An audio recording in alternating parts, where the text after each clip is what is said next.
گفتگوی ڕووداوەکان بەرنامەیەکی سیاسیە هەموو ڕۆژانێکی چوارشەممە کاتژمێر 12 نیوەڕۆ پێشکەش دەکرێت. گفتگوی ڕووداوەکان هەفتانە ڕوودا و پێشهاتەکان گفتگو دەکات.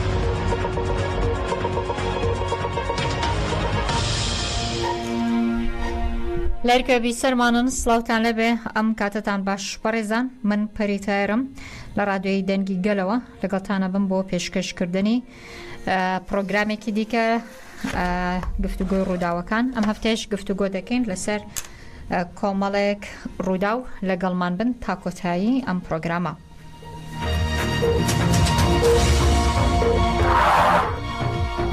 بۆ خۆتان دەزانن چەند ڕۆژ پێش ئێستا ئەردۆغان سەرۆک کۆماری تورکیا سەردانی بەغدا و دواتریش سەردانی هەولێری کرد لە سەردانەکەی سەرۆک کۆماری تورکیادا بۆ عێراق و کۆبوونەوەی لەگەڵ لایەنەکانی عێراقدا بە سەرۆکایەتی سەرۆکوەزیرانی عێراق 26 یادداشتنامەی جۆرا و جۆر واژۆکراون لە چەندین بواری جیاوازدا لە بوارەکانی ئابووری، وزە، کشتوکاڵ، ئاو، گواستنەوەی ئەمنی، بازرگانی، تەندروستی و چەند بوارێکی دیکە واژۆکراو. هەوڵەدەین ئەم یادداشتنامە جۆرا و جۆرانێک کە واژۆکراون و بە تایبەتیش لە دوایین لێدوانی عێراقدا کە باسەوە دەکرێت جگە لەو ڕێکەوتنانەی کە لەسەری ڕێکەوتن واژوان لەسەرکراو باستەوە دەکرێت کە ڕێکەوتنی ئەمنیش کراوە. ئەنجومەن یاسای نیشتیمانی عێراق پارتی کرێکارانی کوردستان بە حزبێکی قەدەغە کراوی ناساند و ڕێکەوتنەکەش بەو جۆرەیە کە ئەندامێکی سەربازی پەکەگە لە عێراق پەنابەری سیاسی ژمار دەکرێت، بەڵام مافی نییە چالێکی سیاسی و سەربازی بکە. لەگەڵ کاروان یاروەیس ڕۆژنامەوان و ئەندامی پەرلەمانی عێراق گفتگۆ دەکەین و هاوکاتیش دواتریش لەگەڵ بێریتان زاگرۆس ڕۆژنامەوان گفتگۆ دەکەین. کاکاروان سڵاوت لەبێ، ئەم کاتت باش. کاکاروان دەمەوێت سەرەتا پێمان بڵێ بۆ خۆ دەزانی کەردۆخان لەگەڵ عێراقدا 26 ڕێکەوتنامەی لە تێگەیشتنیان واژۆ کردووە. ئەم 26 ڕێکەوتنایە چی تێدایە بۆ عێراق و هەرێمی کوردستان؟ زۆر سپاس. ئەمە بەشێکی تەفاهمە و بەشێکی اتفاقاتە، یعنی بەشێکی ڕێکەوتنەوە بەشێکی لێک تێگەیشتنە. بە گشتی ڕێکەوتنەکان و لێک تێگەیشتنەکان لە بواری ئەمنیە بە تایبەتی ئەمنیەتی سنوورەکانی نێوان تورکیا کەسێکی کۆرە لەبەر هەردوو وڵاتە و مەسەلەی ئەڵغۆی بازرگانیە بە تایبەتی تەریقی تەنمیە بە ترانزیتی با بڵێن پشکانیە عێراق و با بڵێن تورکیا بێکەوە بەسیێتەوە و تێگەشتەکانی تر لە بوارەکانی ترا بە شێوەی گشتی، بەڵام ئەتوانین بڵێن بواری ئابووری و بواری ئەمنی پشکی ژێری ڕێکەوتنەکانی بەرکەوتووە. باشە، لە بواری ئابووری ئەگەر سەرەتا باسیکەین دواتر دێمە سەر بواری ئەمریش گفتگۆ کراوە لەبارەی ئاوە پێ دوایەت وەکو پێویست ئیتر تورکیا بتوانێت ئاوی پێویست بۆ عێراق بەربداتەوە، گفتگویەک بەرەو پێشچوون یاخود نا؟ خۆی لە ڕاستیە مەسەلەی هەم تورکیا مەسەلەی ئاوەکو کارتێکی سیاسی بەکارەهێنێ و هەم عێراقیش مەسەلەی بوونی پەکەکا و ئەمنیەتی سنووری هاوبەشی هەردوو وڵاتە کارتێکی سیاسی بەکارەهێنێ. لە ڕابردووە گفتگۆ زۆر کراوە کە کێشەی ئاو چارەسەر بکرێ، بەڵام تورکیا کۆمەڵێک مەرجی هەیە کە ئاوی پێویست بەرباتەوە بۆ عێراق. هەندێک لە مەرجەکان مەرجی تەکنیکین، مەسەلەی چۆنێتی بەکارهێنانی ئاوە بۆ کشتوکاڵ لە عێراق، چونکە تورکیا پێی وایە ئەو شێوازەی کە کشتوکاڵی پێکرێ و ئاوزێری پێکرێ لە عێراق شێوازێکی کۆنا و ئاوێکی زۆر بەهەدەرە درێ و پێویستە شێوازی ئاوزێری و کشتوکاڵ لە عێراق شێوازێکی مۆدێرن بێ بۆی کەمترین ئاو بۆ زۆرترین ڕوبەری کشتوکاڵی بەکاربهێنرێ. و مەرجەکەی تریشی لە ڕاستیە گرێدراوە بە مەسەلەی هەماهەنگی و هاوکاری عێراق لە مەلەفی پەکەکە لەگەڵ تورکیا، یعنی مەرجی سیاسیە. بەڵام بە پێم ڕێکەوتنانە بێ ئەم هاوینە بێ ببینین ئایا بە کردداری تورکیا ئاوی پێویست بەرەداتەوە بۆ عێراق یاخود نا. لەبارەی هەناردەکردنی نەوتەوە هیچ شتێک تێگەیشتن و گفتوگویەکرا هیچ بەرەو پێشچوونێکە بوو لە بەرامبەرەمەیە یاخود باستەوە دەکرێت کە ڕێکەوتن کراوە هەناردەی نەوتی هەرێمی کوردستانەوە پەیوەندی بە تورکیا و عێراقەوە هەبێت ڕێکەوتن کراوە کۆتایی پیاتەوە هەموو کێشەکان چارەسەر کراوە ماوەتەوە ئەوەی کە هەندێک کێشە لە بین هەرێمی کوردستان و حکوومەتی اتحادیە بەتایبەتی کێشەی گرێبەستی کۆمپانیای نەوتەکان و ئەو ما بڵین بەتایبەتی ئەو گرێبەستانەی کە کراوە لەگەڵ هەرێمی کوردستانە بە بەراورد لەگەڵ ئەو گرێبەستانە کە عێراق و سۆمۆ کردێتی لەگەڵ کۆمپانیای نەوتەکان جیاوازێکی زۆریان هەیە ماوەتەوە سەر ئەم کێشانە لە ڕاستی ئەم کێشانەی نێوان هەرێمی کوردستان و عێراق چارەسەر بکری هەناردەی نەوتی هەرێمی کوردستان دەست پێکاتەوە بەڵام هەناردەی نەوتی کەرکووک بۆ بەندەری جەهان تقریبا کۆتایی پێ هاتوو لە چەند ڕۆژی داهاتوو دەست پێکاتەوە باس لەوە کراوە کە نەوت بە نرخێکی کەمتر بە تورکیا بفرۆشرێت یاخود نا بە پێ و زانیاری بە من گەشت ناخۆی سەیریکە ئێمە پێشتر هەرێمی کوردستان بە نرخێکی کەمتر بە تورکیایە فرۆشت و دوای قەراری محکەمەی تحکیمی پاریس و دوای قەراری محکەمەی اتحادی لە بەغا ئیتر لە مەودووە نەوت و دوای ئەو ڕێکەوتنەی کە لە بین سوودانی و سەرۆکوەزیرانی هەرێمی کوردستان کرا لە مەودووە بە بازارکردنی نەوتی هەرێم لە ڕێی کۆمپانیای سۆمۆوە بێ یعنی عێراق چۆن نەوتە فرۆشێ بە چ نرخێکەی فرۆشێ چۆن فرۆشێ ئەبێ نەوتی هەرێمی کوردستان بۆ شێوەیە بفرۆشێ و هەرێمی کوردستان ناتوانێت نەوت بە نرخێکی کەمتر فرۆشێ بە تورکیا ئەم ڕێکەوتنی ئاو بەرامبەر بە نەوتە یاخود ڕێکەوتنی ئاو بەرامبەر ئەمان هەمووی کۆمەڵێک ڕێکەوتن و کۆمەڵێک کارتە لە بینی هەردوو وڵاتە کۆمەڵێک بەرژەوەندی هاوبەشە پەیوەندیان بە یەکەوە هەیە باشە لە بواری ئەمنیشە ڕێکەوتن لەسەر ئاو کار ئاسانیەکە بۆی ڕێکەوتن لەسەر نەوت بکرێ ڕێکەوتن لەسەر ئاو نەوت کار ئاسانیەکە کە ڕێکەوتن لەسەر مەلەفی فەکەکە و ئاسایشی سنوورەکانی عێراق و تورکیا بکری ئاوایە باشە ناساندنی پاکەکە بە حزبێکی قەدەغە کراو لە عێراقدا جێگەی مەترسی نییە کاکاروان لە ڕاستیەوە ئێمە ئاگادار بین تورکیا لۆبیەکی بەهێزی کرد و ئێستا بەردەوامە بۆ ئەوەی کە پەرلەمانی عێراق بە قانون فەکەکە وەکو ڕێکخراوێکی تیرۆریست بناسیێنێ ئەمە قورسە لە پەرلەمان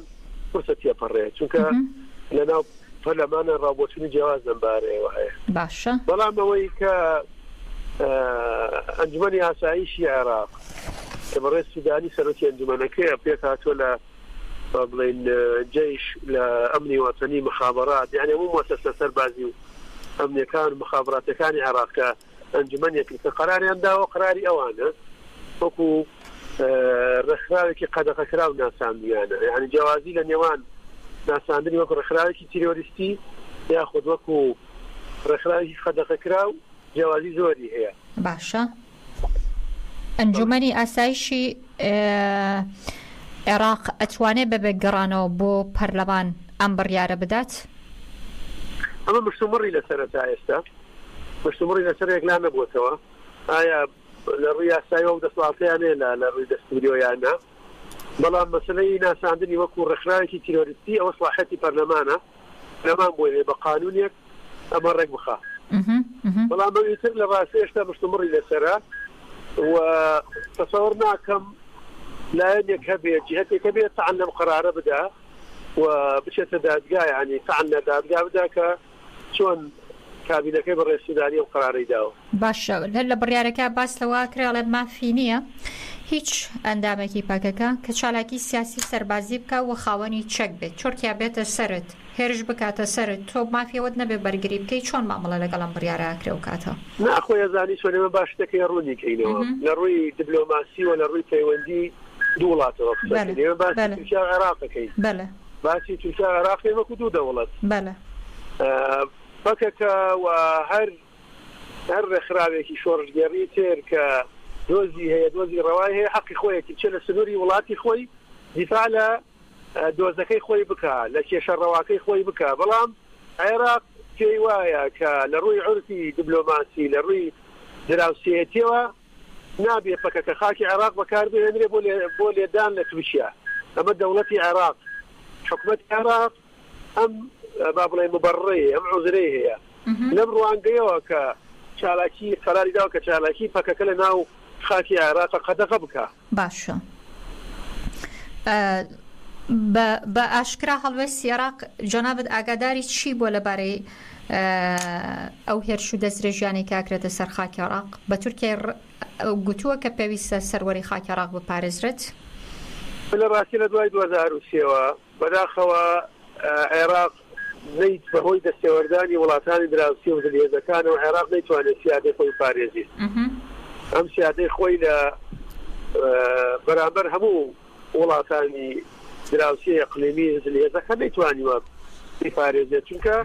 تەدەخولات هەبووە و کێشە ناخۆیەکان وای کردووە کە عێراق ئەو توانایی نەبێ. بەڵام عێراق پێشتر یعنی هەموو دەستێوەردانێکی لەلایەن هەر وڵاتێکەوە ڕەت کردوێتەوە بۆ سەر خاکی هەرێمی کوردستان بۆ سەر کە اعتیبارن کە بەشێکە لە عێراق و بۆ سەر سنووری عێراق ئاسمان وەرزی عێراق بە شێوەیەکی گشتی. بەڵام لە بەرامبەریش عێراق هەواڵەیە ئێمە ئەوەش ڕەت دەکەینەوە کە خاکی وڵاتەکەمان بەکاردهێنرێ بۆ لێدان لە بەرژەوەندی دراوسیەکانمان. ئەم دوشتە لە یەک جا بکرێتەوە. مەسەلەی ئۆپراسیۆنەکان پێشەوەی هەردووەکان بێتە عێراق گفتوگۆ هەبووە زەمینە سازیە بۆ بۆی ئەم شتانە ئامادە بکەن.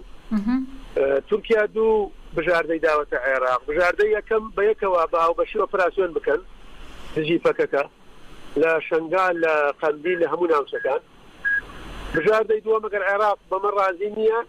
ئەوە تورکیا خۆی ئۆپراسیۆنەکە بەڵام بێ عێراق هەماهەنگ بێ. یعنی لە هەردوو حاڵەتەکە تورکیا هەر ئۆپراسیۆنەکە کات عێراق ڕازی بێ و ڕازی نەبێ. هەم هاوکاری بکە لە ڕووی هەواڵگریەوە هەم ڕێگەی پێ بدا بێتە ژوورەوە. وەڵام عێراق چی بۆ ئەمە؟ لە بەرامبەرەوە عێراق هەردوو بژاردەکەی وەک کردوێتەوە. عێراق بژاردەی سێبی هەیە کە دەستپێشخەرێک بکەن بە پێی دەستپێشخەرێک بە گفتوگۆی سیاسی قەناعەت بە پەکەکە بکەن کە چالاکیەکانی لە خاکی عێراق باتە دەرەوە و ڕێز لە با بڵێن سەروەری عێراق بگرێ و سنووری عێراق بەکار نهێنێ بۆ لێدان لە بەرژەوەندەکانی تورکیا. ئەم دەستپێشخەری عێراق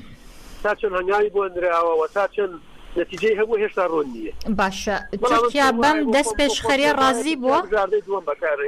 کە بەتەنیا خۆی ئۆپراسیۆن ئەنجام بدە؟ ڕازی نەبووە. من پێم وایە تورکیا بژاردەی دووەم بەکارهێنرێ خۆی ئۆپراسیۆنەکە خۆی داخلی خاکی هەرێمی کوردستان و عێراق بێت. ئەو کاتە عێراق و هەرێمی کوردستان لە بەرامبەرم بژاردەیە ڕازین کاکاڕوان؟ پێشترکراوە ڕازی بوونەوە ئەمە یەکەم ئۆپراسیۆنی. قسە و باس هیچ لەبارەی ئەو بارەگایانەی تورکیا لە عێراق نەکراکە هەیە؟ بە خۆتە زانی ژمارەیەکی زۆر بارەگای تورکیا لە خاکی هەرێمی کوردستان و لە عێراقیشتا بوونی. دەمەوێت پرسیارت لێ بکەم ئازادی لەوەی وەڵام بدەیتەوە یاخۆت نا. باس لەوە دەکرێت هەندێک تەشەنوجات دروست بووە لە کاتی گفتوگۆکردنی سەرۆک کۆماری عێراق لەتیف ڕەشید لەگەڵ ئەردۆغانە لەبارەی سلێمانیەوە تا چەند ئەم زانیاریانە ڕاستە؟ بەخوا ئاگاداریم وایە چونکە من لە کۆبنەکانە نەبووم. قسە و باسیشی لەبارەوە نەکراوە؟ نا مەسەلەی مەتاری سلێمانی فڕۆکەخانەی سلێمانی ئێمە بەڕێ سەرۆک وەزیران دوو جار بینیومانە لە خلال ئەم ساڵی و هەردوو ساڵەکە پێم هەردوو جارەکە پێمان چێتی کە ئۆردەگان هات من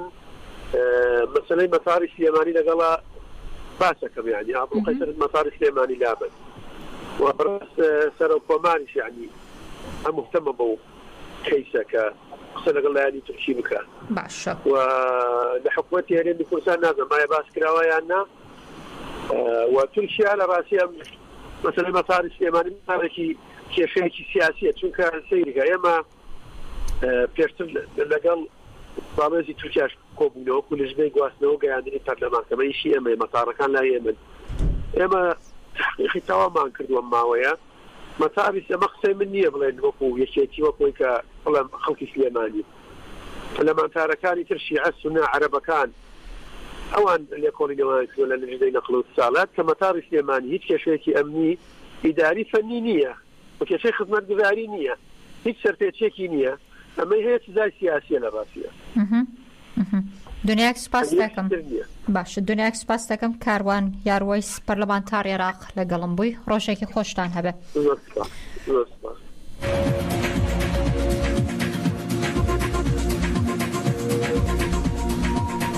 هەوڵەدەین هەمانە مژارە لەگەڵ بێریتان زاگرۆس ڕۆژنامەوان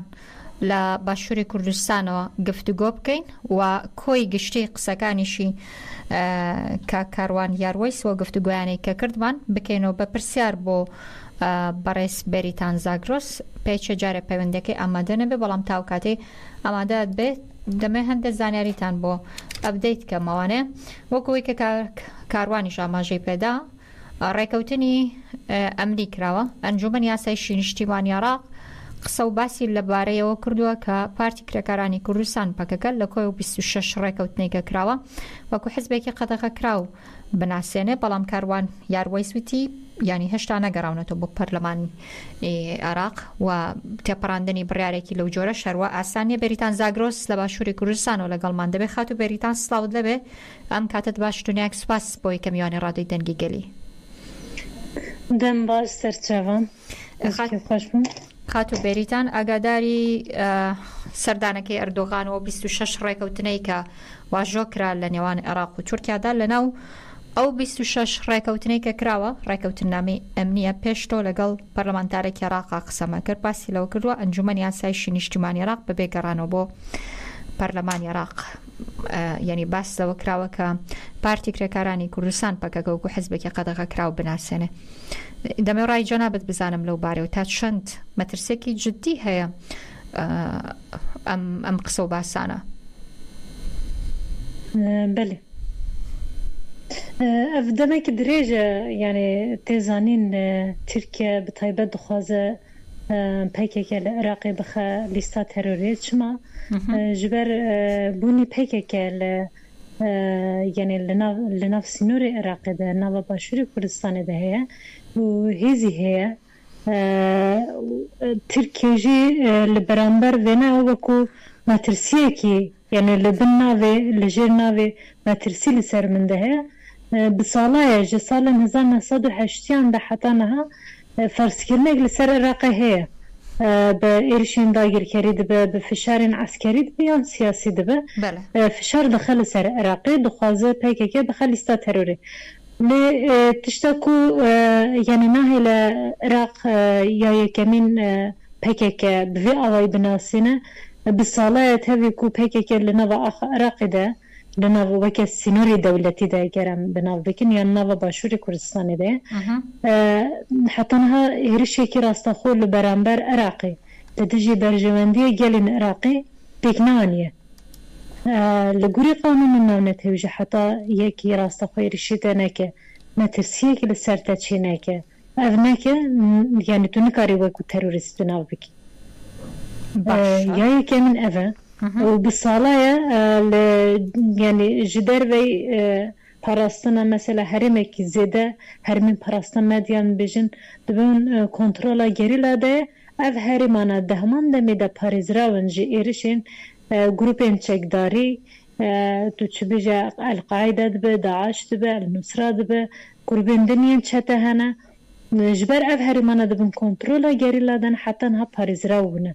يعني هیچ مترسیه که لسر خاک عراقی چینه کریه بروا جیونه برجواندی یعنی د برجواندی عراقی ده د برجواندی گلین عراقی ده هر تمی سیاست کی حاتیه شوپاندن و حساسیتانه برچاو گرتیه و ددم شری داعش دیجی اگر نج گری لابان نج بونی گری ل کرکوک قرمات او خطا هرمین نکوکی لسر هه حتی شنگال و هرمین دن مخموره به عراق نها روشکی زور جیاواز ده بو یعنی لناو او پارچه بونا عراقی پشتی هلوشاندنا رژیم بعث هرتمی شهر و آلوزی و آوانه هبوش خداش جناف و والهی درکت لناو وینا ده و ایرشین داعشین کو بپشکریه ترکیه هاتن کرن اگر نج گری لابانا اگر نج پککی با نممکن بو عراق جارک دنخواست کن بکه و گلک کمینه این کل عراقی گلین لعراقی بقر کرنه را یعنی دهات بنا در باس کرن لی پککی پیشیل و نگرد یعنی چال به فکر ربر آپو لروجاوای کردستانی لسوریه داعش هاتش کناندن لعراقی جی لباشوری کردستانی جی به پیشنگی گری لهاتش کناندن و ام دکارم بیجن کو عراق یکم دولته کو الو بله جون بو گرتویت باش عراق یکم دولته کو دما شر داعش يعني پشتی کو گریلاج شنگالج وکشان سپاسیا PKK کر بله جبر پرستنا خاک عراقی یک اف هیا دومین يعني هزن PKK هزك يعني جالي جلام وتقبل كرن وكي هزكي براسي براسنا مروفاهية دكن براسنا نرخن مروفاهية جلام دكن او عند هسانين بناسيك في عواي بك اگر بك ربش زور جیاواز دبه دجمنه هی پیراگه هنده باشه في عواي رق نکارج بندرکه باشه بریتان هم باورکم بکوی او قسانه که کم پیش سو پارلمانتاری را کاروان یارویس کردی ولگلم قسانی جناب تا عراق پیزانینی هی بو کوی گشتی او هلوسانه که پاکه لماوی رابردوه هیوا لبروی باسی لو کرد که ترکیا دو بجارده خصوصا بردمی عراق یک بجارده یکم اویا که لگل عراق ریکوتن بکا بهاوبشی اپراسیون انجام بدن لقندیلو کامل ناوچه دیگه یا خود بتنیا اپراسیون انجام ده بلام او باسی لو کرد که عراق بجارده سیمی خصوصا بردمی که بیجوه لرگه گفتگوی سیاسی و حول بدن که قصه لگل پاکه که ابکن بوی لناو خاک عراق بچه دروانه یعنی با اشکرا باسی لو کردو که آله گفتگوی سیاسی قبول نکردو ترکیا لهمو بارودو خیگه ترکیه دوی بو خوی اپراسیون انجام بدات اپراسیون ام جاره انجام بده ضرور زیانکانی لجارکانی دیگه زیاتر دبه عراق و ناوچکه برو آلوزه که گورتر دبه بله شخوا ترکیه هر تمیل نوال اپراسیونی ده بله اگر اپراسیونه که نو بکیجی به تنخوا به شوازی پیشتر هیچ انجامه که نابه راسته وی وانداهی گریلاجی چه ببین وی وانداهی وانجی چه ببین دبل ناوچین جیاواز ده ضرر مادی معنوی زور چه ببین بس انجام نینن یعنی شرکی به انجامه ارا ترکیه وی به اشکره دبیجه اعتراف که پارتی جی هدکیجی یعنی وی به اشکره اعتراف کن که به هر دویان نابه دبی عراق تبلی بکن عراق تبلی بکن چه دبه یعنی سراروان اوه گریدای پرساویا دست بکیجه دخوازم که عراق بکشینن وی خفکی بکشینن نوا شر PKK و عراق به هف بدن شر کرن ده انجام ده دو هزین که هاتن هم بر هف شر کرن دکاره بکه و لیستا تروری عراق باشه خاتو بریتان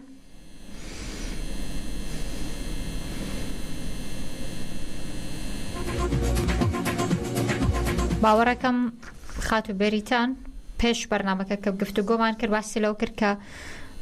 خطی اینترنت زور باش نیه لو شوینه که اویله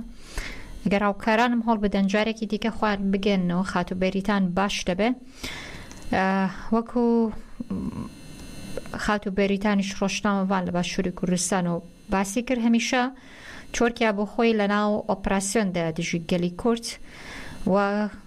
کاروان یارویسیش پارلمانتاری عراق باسی لو کرد که لم گفتگو دانشنانه کردوغان لگل سران عراق ده انجامی ده و سه بجارده خصوصا بردم عراق یکم اوه که خوی اپراسیون بکه یا خود باوبشی لگل عراق ریکوتن بکه و اپراسیون انجام بده بلام عراق هر دوکانی رد کرده تو بجارده سیمی خصوصا بردمی او جوه که گفتگوی سیاسی بکن لرگه گفتگوی سیاسی وانه بتوانن قصه لگل پارتی دموکراتی ببورن لگل پاک که بکن بوی که لخاک عراق دا برواته در و لبروی انجمن یاسایشی نشتیمانی عراق پارتی کرێکارانی کوردستانی بە حزبێکی قەدەغە کراو ناساندووە بەبێ گەڕانەوە بۆ پەرلەمانی عێراق ڕێکەوتنەکەش بەم جۆرەیە کە هەر ئەندامێکی سەر بە پەکەکە لە عێراق بە پەنابەری سیاسیە ژمار دەکرێت بەڵام مافی نییە چارەکی سیاسی سەربازی بکە و خاوەنی چەک بێ ئەوان لەژێر چاودێری حکوومەتی عێراقدا دەبن بۆ نەتەوەی گرتوەکان و ڕێکخراوە مرۆیی نێودوڵەتەکانیش سەرپەرشتیان دەکەن جارێکی تر دەگەڕێنەوە بەلای خاتو بێریتان کەرمکە باس لەوە کرد کە میشە تورکیا بۆ خۆی لەناو ئۆپراسیۆندا دژی گەلی کورد کەرمکە بله یعنی اپراسیونه که کو ترکیه و پارتی تنه لناو دبن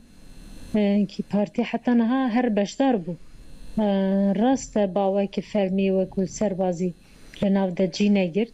لترکیه به انفورماین پیشمرگیان به اوا گلک بارگه درست کرد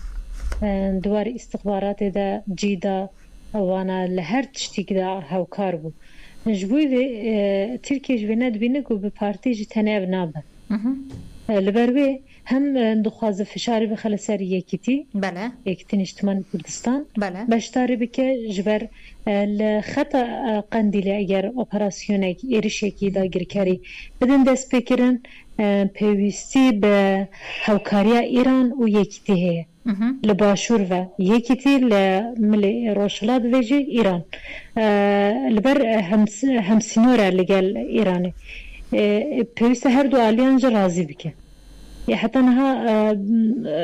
بشوازی که خویا دکه او توزیکی زحمت دبه چونکه اوانه جد زانن ترکیه بکه و جهی که در ناکه و ترکیه بارمانجی داگرکاری بارمانجی عثمانی نو تفدگره یکی توزیکی زانستی و دیروکی هبه بزانه آرمانجی ترکیه چیه مثلا تنیا پیکه نینن پیکه ریگیره لپیشید خوازه او ریگیریه را که بو او آمانجی ها پیک بینه جبوی یعنی نها دخوازن عراق تبلی بکن بس ام نکارم بیجن عراق هیچ تعویز ایک جناده هنک کارتین کل دیجی عراقتین بکارانین هیا چیه کارت آوه دیسا پروژه کی گونی عراقی هیا ریگای گشه پیدانه پیوستی عراق به گشه پیدان آبوری هیا عراق جد خوازه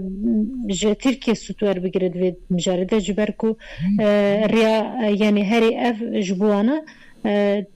ترکیه را در باسی آوروپا بوینه بس ریا جه گله کس جرباندیه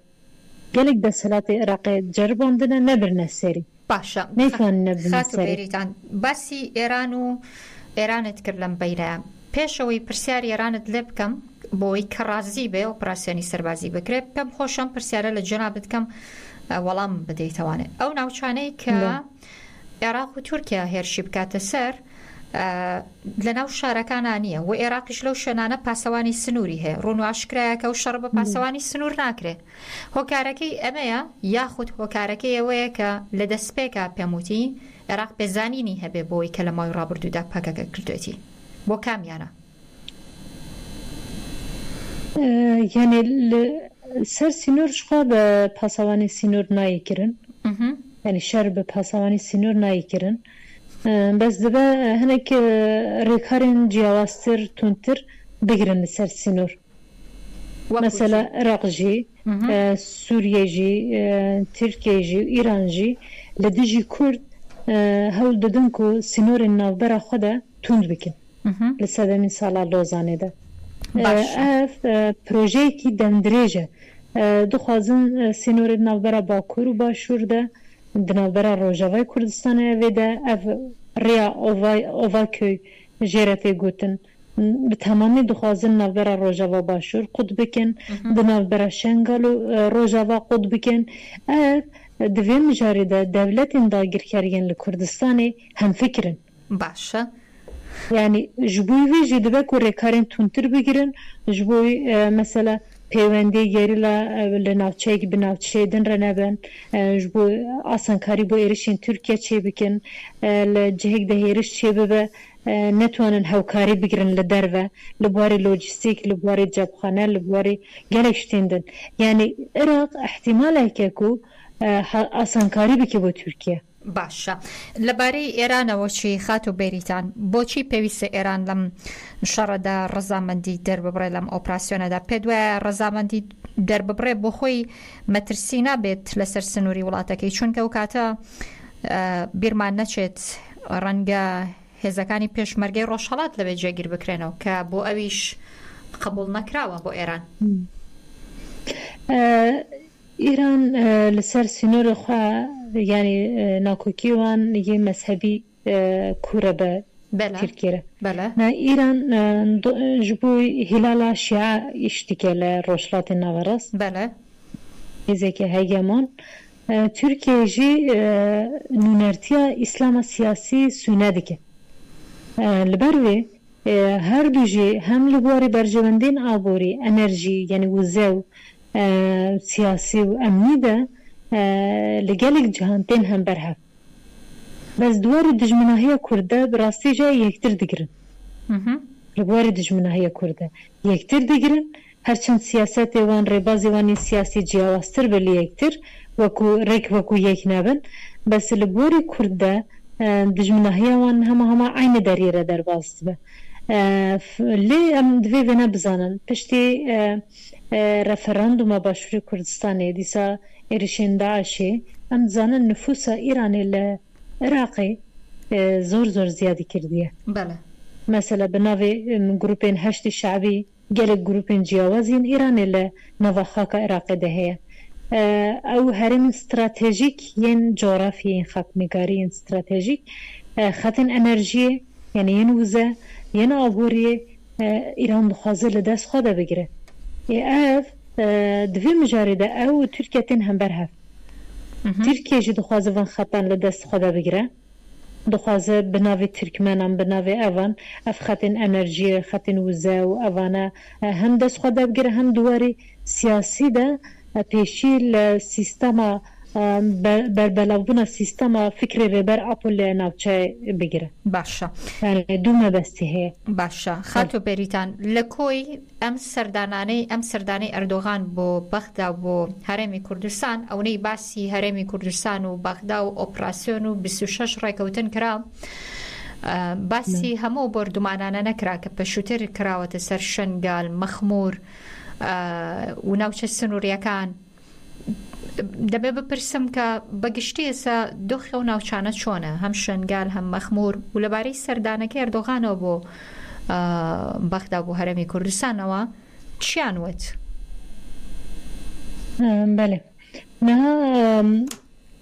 بلکه هرمین چیایی هرم پرستان مدیایی بله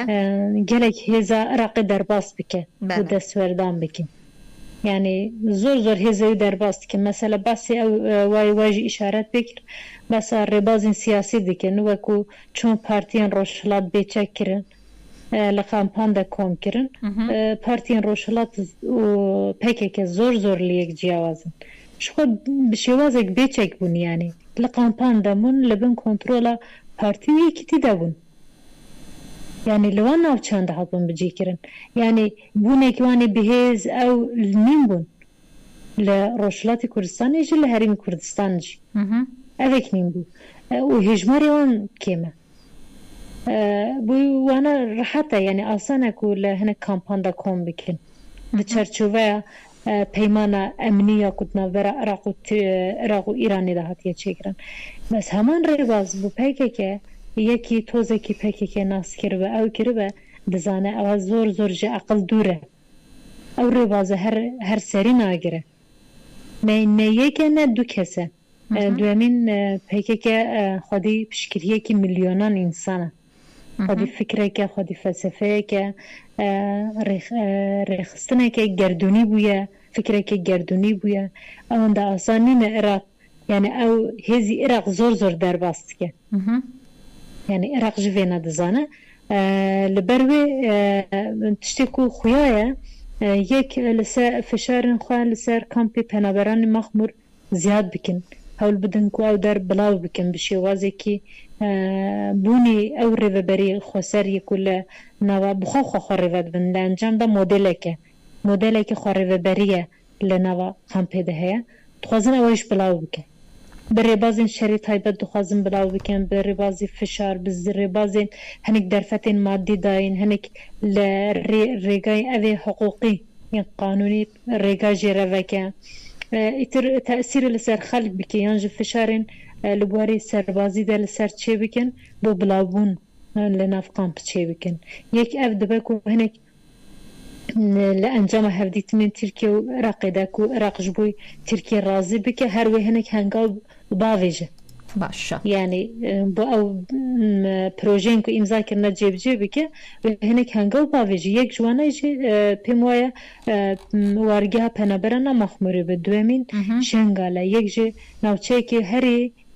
جرينك شنغالا جبر شنغال چوايا نها شنگال ستاتویا ویجی چون کرکوک زور تیکله بله همو هیز لناو دنه بله شنگال جه همه بیجه وایه باشه مثلا ناوندی شنگال هشتی شعبی هیا ارتش عراقی هیا هیزین آسایش استخانه هیا یه بشه هیا نرناف شارده لدر دورا شار یه بشه هیا یه جشه هیا یعنی نوچه که زور تولی هوا باشه جبوی چار سریاوی جی اوانده راحت مین و ترکیه دخوازه دستوردان لشنگالی بکه بس عراق جی چون رکارک ده برخواه دبیجنه هون دستوردان نکن اما بریا هشتی شعبی بریا رندن یعنی هنی که خطا که نیزی ایرانی اما بشیوازین خواه دخوازن او بکن چون دکن او بلکه یکسر بر ربازین عسکری جی ببه بلکه عسکری نبیجی یعنی هر دو احتمال جهنه بس نهایا کو تجیب جیکرین چیه دخوازن بنی روبریا خسر یا شنگالی والا بکن انجمنین آلترناتیف در بخن مثلا روبریا خسر انجمنی ویه دخوازن انجمنین جیاواستر در بخن بو او بیواته بکن تنگ بکن گوشه گیر بکن میر درخستن مثلا میره که نو راگه هاندن اگر آگه دار بن جا آلی عراقی و هاته راگه هاندن میره که نو هاته افکرن دیسا دخوازن بریا جیش بریا هشتی شعبی زیده تر جوانین ایزیدی بکشنن ناوینه ده سیستمی وی خب هراستنی جی بیواته بکن یعنی بگلک ربازین شری تایبت به ربازین مادی اف خلکی هجار دخوازن بخواه گره بدن جناو سیستم خواستر اف بکن بی باندور بکن باندوراوی ضعیف بکن نها اف یعنی دناو حولدانا جیب جی کرنه دن باشه سپاس دخوازن جیب جی بکن سپاس دکم خاتو بریتان زاگروز دنیاک سپاس لباشوری کوردستان و لگل من بوی روشه که خوشتان هبت باس دم باش بارزان وەک دەزانن کە بۆ جاری پێنجەمە بازار و دوکانەکان لە شاری هەولێردا دەسووتێنرێ شەوی ڕابردوو جارێکی دیکە لە هەردوو بازاری شەخەڵا و بازاری نیشتیمانی هەولێر ئاگر کەوتەوە بەهۆی ژمارێک دوکان و شوێنکاری کاسبکاران سووتان هاوکات لە دهۆکی شکارگەیەک سووتا و بەهۆی 4 کەس بریندار بوو. سەرەتا باس لەوە دەکرێت ئاگرەکە لە شەخەڵا کەوتۆتەوە بەهۆی ژمارێک دوکان و مێز و شوێنکاری فرۆشیارانی بازارەکە سووتا و نزانیش بەرکاسبکارانی دیکەی بازارەکە گەیشتووە لە مای ڕابردووشدا چەندین جار بازاری لەنگەی هەولێر سووتێنراوە و گروپێکیش لە مای ڕابردوودا کە سەر بە تورکیا بوون خۆیان بەنجامدەری کارەکە ڕاگەیان ڕێباز فاروق چالاکوان لە باشووری کوردستان لە هەولێرەوە لەگەڵمان دەبێ کاک ڕێباز سڵاوت لێبێ ئەم کاتت باش ئەمە پێنجەم جارە ئاگر لە دوکان و بازارەکانی هەولێر و دهۆکیش زائیدەن دەکەوێتەوە بۆ بە دیاردە مەسەلەی ئاگرکەوتنەوە لە هەولێردا. سڵاو لە تۆ بەریخان سڵاو لە جێگرانی ئەزیز و بەڕێز من پێش بابەتەکە بەداخەوە ئەم هێرشکردنا سەر کەناڵەکانمان لە بەلجیکا و لە باکووری کوردستان لەلایەن پۆلیسی تورکیا و لەلایەن پۆلیسی بەلجیکا ئەم شێوازە هەڵکوتانە سەرە شەرمەزار دەکەم. بەڵێ ئەم بابەتی سووتاندنی با بڵێن بازاڕەکان یاخود ئۆتۆمبیل یان ژنان یان بابەتی هەموو بابەتی سووتانەکان بەگشتی پێشتر مۆدێک بوو بەداخەوە لەگەڵ هاتنی دەسەڵاتی هەرێمی کوردستان دوای نۆتیەکەوانە بەڵام دواتر بوو بە دیاردا بێگومان ئەوەی ئێستا هەیە کە دەتانەوێ تیش بخەنە سەر سووتاندنی بازاڕەکان بڵێ سووتاندنی بازاڕەکان بەداخەوە هیچ کاتێک مۆڵێکی بەرپرسێک ناسووتێ لە هەولێر هیچ کاتێک ئێستا ئەم شەو دوو جار ئاگر لە بازاڕی شێخەڵا کەوتۆتەوە و ئاگر لە دەستگێڕەکان یاخود با بڵێن ئەو کەرەڤانانە کابینانەش کەوتۆتەوە کە لە بەردەم بازاڕی نیشتیمانن یەک وەیار یەک دیواری بازاڕی نیشتیمان نەسووتاوە کە ئێمە باش دەزانین بازاڕی نیشتیمانی چەیە و بازاڕێکی زەبەلاح و گەورەی و خەڵک ناچێتە ناوی لەبەر ئەوەی سیستەمێکی زۆر خراپی بۆ کاسبکاران تێدا پەیڕاو دەکرێت و کاسبکاران بە هەموو شێوەیەک دەڕوتێنێتەوە لە ڕێگەی کرێتچێتیەوە لە ڕێگەی زەریبە و وەرگرتنی بازەوە ئەوەی کە جێی ئاماژەیە بەداخەوە پێشتریش بازاڕی لەنگە 5 جار سوتاوە و هەر بەم دواییە لە ناو مانگی ڕەمەزان کە دەکات مانگی لەمەوبەر 2 جار لەسەر یەک سوتا و بەرپرسیارەتی سوتاندنەکەش گروپێکی تورکیا کە تێکدرن و لە هەرێمی کوردستان و بەتایبەت لە هەولێری بەداخەوە ڕێژەیان زۆرە ناویان لە خۆیان ناوە گورگە بۆرەکان ئەمانە بەرپرسیارەتی خۆیان ڕاگەیان هیچ ڕێژەیەکیان بەرامبەر گیرە بەر گروپی گورگە بۆرەکان لە هەولێرە یاخود نا نەخێر ئەوان دەسەڵاتێکی باشیان لە هەیە لە هەولێر و لە هەولێر مەوجودیشن و دیاریشین چێن و بەڵام نەکیت با بڵێن ڕێکارێکی یاساییان لەگەڵ نەگیرایە بەر بەڵکو بگرە زۆر شتیان بۆ پەردەپۆشکردن بە چ هۆکارێک هیچ ڕێکارێکی یاسایان نەگیرایە بەر کاک ڕێباس وەڵایی تر ئەوانە خۆی هەر زەویەکەشان کڕیوە زەویەکە زاوای نەکڕیوە ببوورە پێیان بەخشراوە زاوای بەپێی لێکۆڵینەوەکان زاوای ئۆردوگان ئەو زەویەی بازاڕی لەنگەی بەکامل پێدراوە اینجا بە پارەیەکە ڕەمزی کەم پێیدراوە بە دیاری پێیدراوە بە ئیتفاقێکی سیاسی پێیدراوە لەگەڵ ئەم ئەرزەی بەرامبەر بازاڕی لەنگە ڕێک دەکەوێتەوە بەرامبەر شەقامی سەڵمەتی کە ئەرزێکی گەورەیە هەمیش و گەراجی شارەوانی هەولێرە ئەمانەی پێدراوە و نیازی وایە بەپێی لێکۆڵینەوە و داتاکە بەپێی معلوماتەکان نیازدان وایە بیکەنە مارکێتێکی زەبەلاعی تورکی بۆ ساکردنەوەی کاڵای تورکی ئەمە ئەو دوکان و بازاڕە دوکاندارەکان ئەوەندەی بەدووادا چۆنێک کردبێ و کوچالەکوانێکی سیاسی ئەوان چی دەڵێن لەو بارەیەوە ینی ساڵەهای ساڵە ئەوانش مایشەت و ژیانیان لەسەر و دوکانانەیە طبعا دوکاندارەکان ئەم دوکانانەیە کڕیوە یان ئەوەی نەیکڕیوە لە خاوەنی دوکانەکە با بڵێن بەکرێ گرتوێتی ئەوانە خاوەنی یەکەمی دوکانەکەن و ناکرێشتیوە لە هیچ شوێنێکی دنیا شتیوانیە تۆبەی مڵکێک بفرۆشی تا کەسێکی مخابراتی سیاسی یان زاوای سەرکردەیەکی دژمن بێ ئەوەی خاوەنی مڵکەکە ئاگادار بێ ئەوانە بێگومان چی دەڵێن ئەوانە مەزلومن خۆپشاندان دەکەن و چەند جار هاتوون شەقامی سەرەکیان گرتووە هیچیان بۆ ناکرێت ئێستا ئەو ڕۆژە لاپاو هات لە بەداخەوە ئاو ئاگر لە هەرێمی کوردستان بوتە بەڵایەکی زۆر گەورە بۆ خەڵکی کوردستان ئاگرەکە دەسووتێندرێ و ئاوەکەش هێندەیان باڵەخانە و بینا و شاری با بڵێن ئیسیسماری دروست کردووە بێ مەزرا و بێ ڕێڕەوی ئاوی ئەوانە 1-2 دڵۆ باران ببارێ کە ستانداردی هیچ شوێنێکی دنیاە 25 میلیۆن باران ببارێ 20 میلیۆن باران ببارێ لافاو هەستێ بەداخەوە ئەوە لە هەرێمی کوردستان هەیە اینجا کە لاپاو لە دهۆک هەڵسا لەگەڵ ئەوەی ئێمە ئەم قۆری خەڵکی دهۆکیشن بێگومان خەڵکێکی سلی بوون هاتون قەرەبووی خەڵکیان کردەوە گوتیان ئێمە سەبەبی بەڵام بۆ بازاڕی هەولێر 2000 سوتێنرا کە 99.99 دوکانەکانی هەولێر کە دەچن بۆ ماڵەوە هەموو کارەبایەک دێنن نەخوارەوە ئەو کامیرانی کە کاریش دەکات بە پاتری کار دەکات یعنی هەموو جارێ دەڵێن ئەوە خەلەلی کارەبایی بوو بۆچی مارکێتێکی گەورە بە خەلەلی کارەبایی ناسووتێت ئیتر بەداخەوە ئەم حاڵەتە کە هەیە ئەم دیاردەی سوتانە هەر دوکانی نەگرتوتەوە چالاکوانانی گرتوتەوە دەسووتێندرێن ئۆتۆمبیل دەسووتێندرێ وەکو چالاکوانان وەکو کۆمەڵە ڕۆژنامەنووس لە هەولێر بە هەڵوێست بڕیارتان نەداوە کەمپینێکی گشتگیر یاخود هەمەلایانە بە هاوبەشی ڕابگەێنن دژی ئەم دیاردانێکە لە هەولێرا بەڕێەوە دەچێت بە کورتی وەڵامم بیتۆ سوپاس دەکەم لە بەرەوەی کاتم کەمە بەڵێ وڵی تر ئێمە پێشتر کەمپینمان ڕاگەاندووە و کاریشمان لەسەرم بابەتە کردووە بەڵام بەداخەوە لە دوای 2021 و هاتنی ئەم کابینە پۆلیسی هەرێمی کوردستان بە هەموو شێوازێک چالاکی لە هەولێر قەدەغە کراوە ڕاگیراوە قەدەغە کراوە و هەر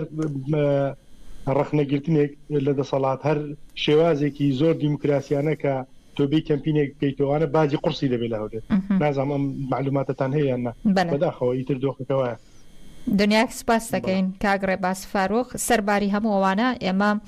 ئیش و چالاکیەکانی ئێوە وەکو کۆمەڵێک ڕۆژنامەنووس و چالاکوان لە ناو کابینە پۆلیسەی کە لە هەولێردا هەیە بەرز دەنرخێنین و پێزانینمان هەیە بۆتان ڕۆژێکی خۆشتان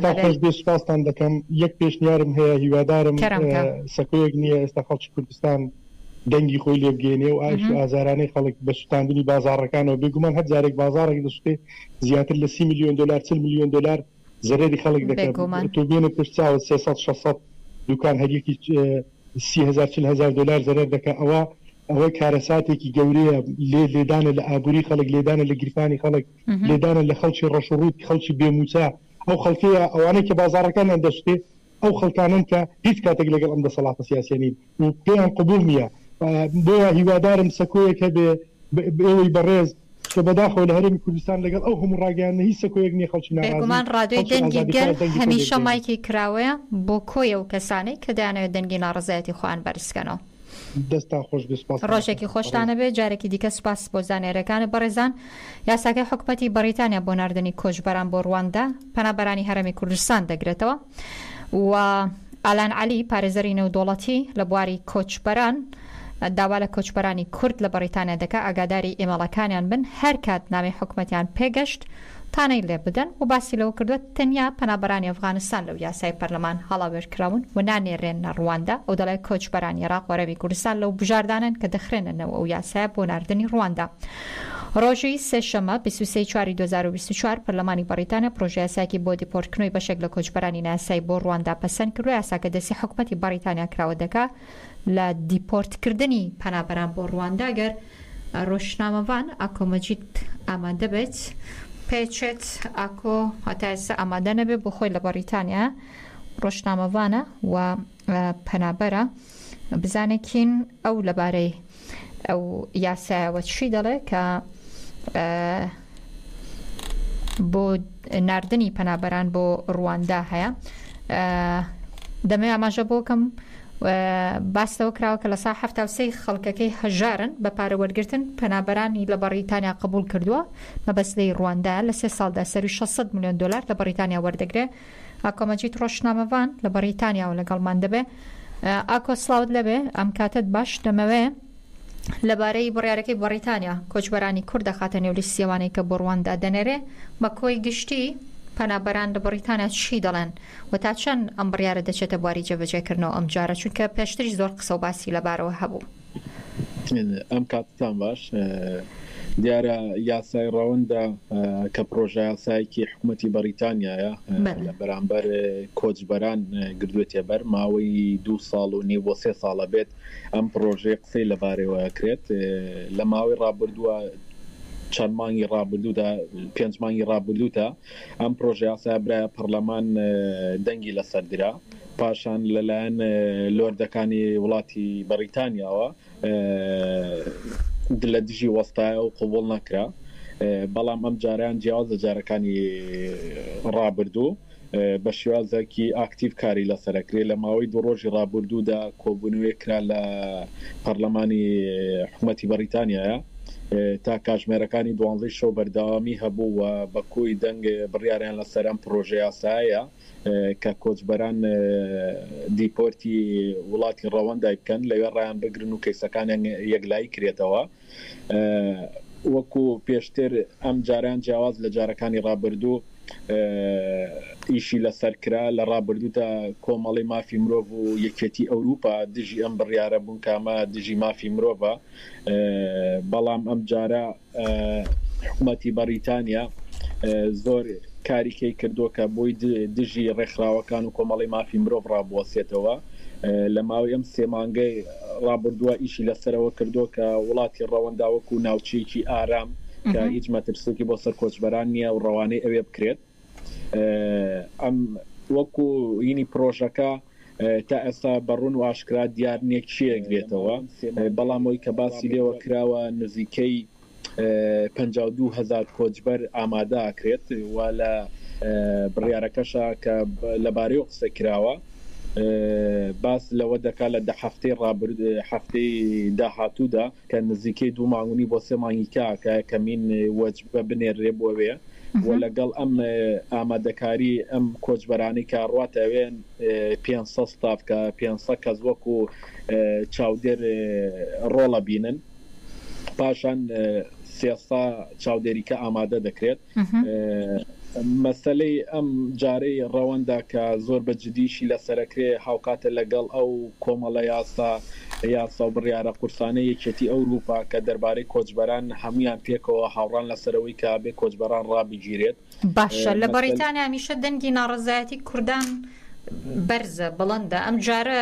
دەنگی ناڕزایی کورد لەوبارەوە چی دەڵێن لە بەریتانیا؟ بەتەمانین چالاکیەکی هاوبەشی گشتگیر بکەن لە بەرامبەرم بڕیارەدا؟ تا ئێستا هیچ دەنگۆیەک نییە و ئەگەر تێبینیشی کرد بێت جیاواز لە مەسلەی کۆچبەران بە مەسلەی سیاسی قەزی کوردی کە دایمە دەنگی ناڕزایەتی لە دەرەوە هەبووە و تێبینیشکەی لە